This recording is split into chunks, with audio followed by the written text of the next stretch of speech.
सुबह की हल्की धूप गांव के शांत माहौल को सुनहरी चमक दे रही थी।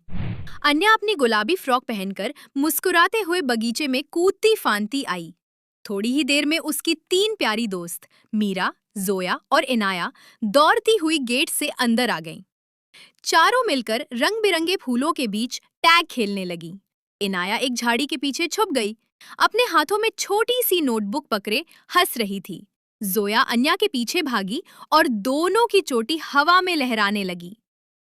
उसी समय मीरा बगीचे के एक कोने में गई और कुछ अजीब देखा। उसने पत्तियां हटाईं, वहां एक चमकदार सुनहरी चाबी छुपी हुई थी। बाकी सब लड़कियां हैरानी से मीरा के चारों ओर जमा हो गईं। जोया ने चाबी उठाई, वो धूप में चमक रही थी। तभी फूलों के नीचे की जमीन हल्की सी चमकने लगी। घास में एक गोल घूमता हुआ चमकदार पैटर्न उभर आया। चाबी जोया के हाथ से उड़कर खुद उस पैटर्न में जाकर फिट हो गई। वूश!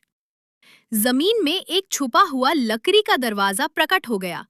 सबने एक दूसरे की तरफ देखा, मुस्कुराईं और एक दूसरे का हाथ पकड़ लिया। धीरे धीरे उन्होंने दरवाजा खोला। अंदर से एक रोशनी से भरी सीढ़ी दिखाई दी। चारों धीरे धीरे नीचे उतरी और एक चमकती जादुई दुनिया में पहुंच गईं। वहां झिलमिलाती तितलियां उड़ रही थीं और हवा में जादुई चमक बिखरी हुई थी। छोटे छोटे जानवर लड़कियों की ओर हाथ हिलाकर हंस रहे थे। एक झरना ऊपर की तरफ बहता दिखा, जो एक इंद्रधनुष बना रहा था।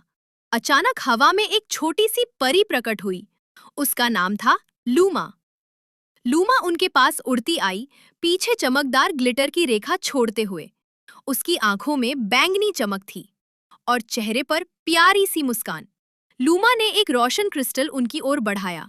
जब चारों लड़कियों ने हाथ मिलाया तो क्रिस्टल चमकने लगा। एक जादुई रोशनी ने उन्हें घेर लिया और सब जोर जोर से हंसने लगी। वो पल जैसे सपनों जैसा था।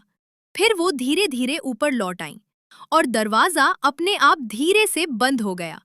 चारों घास पर लेट गईं, आसमान को निहारती हुईं और क्रिस्टल को अपने सीने से लगाए हुईं। अन्या ने धीरे से फुसफुसाया, हमारा बगीचा जादुई भी है। और बगीचे में हल्की हल्की चमक बिखर गई। कहानी यही खत्म हुई।